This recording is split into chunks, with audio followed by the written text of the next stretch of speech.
सोचो जरा, तुम्हारी जिंदगी को कौन कंट्रोल कर रहा है, तुम्हारे गोल्स या तुम्हारा मूड। चैंपियंस जैसे रोनाल्डो और विराट कोहली मूड के लिए वेट नहीं करते, वो कंसिस्टेंसी के लिए खड़े होते हैं। और यही रीजन है कि कंसिस्टेंसी हर बार मोटिवेशन को हरा देती है।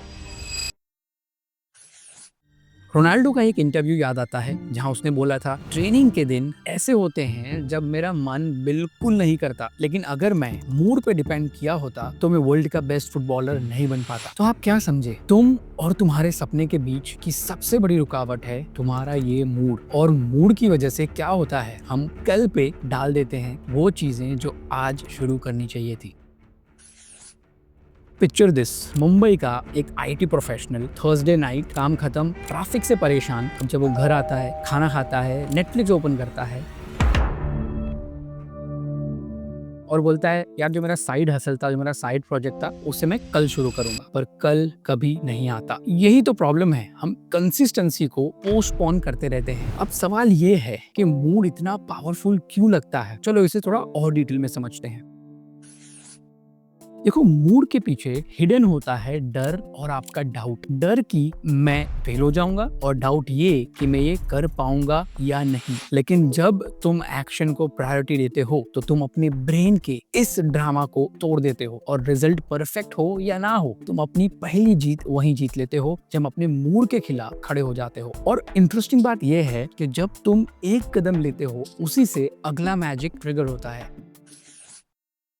देखो, ज्यादा लोग ये सोचते हैं कि पहले मोटिवेशन आएगी और फिर मैं एक्शन लूंगा, लेकिन रियलिटी, पहले एक्शन लो फिर मोटिवेशन ऑटोमेटिकली आती जाती है। एक जिम का एग्जांपल लेते हैं। आपने जैसे शूज पहने, गेट तक जाओ, सिर्फ 2 मिनट शुरू करो, 99% चांसेस है कि तुम मोमेंटम पकड़ लोगे और एटलीस्ट 30 मिनट्स तक तुम वॉक करोगे या उसके बाद जॉग करोगे या जिम भी कर लो। लेकिन एक और मिस्टेक लोग करते हैं, वो प्लानिंग स्टेज में ही फंस जाते हैं।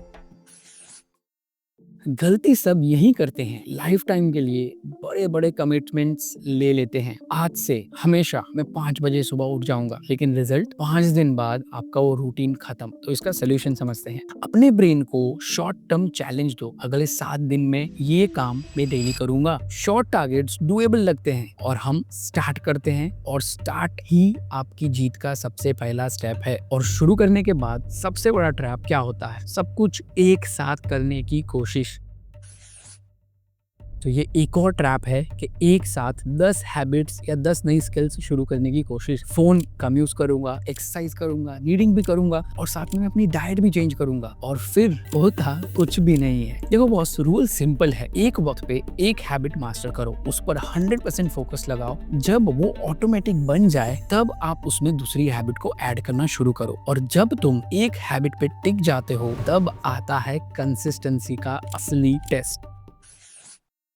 देखो, विराट कोहली ने बोला था, कंसिस्टेंसी बहुत बोरिंग होती। तो सोच लो, एक ही काम सालों तक करना है। हाँ, बोर तो लगेगा, पर वही बोरिंग तुम्हें चैंपियन बनाती है। जब तुम बोर होके भी प्रैक्टिस कंटिन्यू करते हो, तब तुम उस पर्टिकुलर फील्ड में खुद एक मास्टर बन जाते हो और एक्सपर्ट बन जाते हो। और जब तुम बोरिंग को टॉलरेट करना सीख लेते हो, तब तुम अपना अगला लेवल अनलॉक करते हो।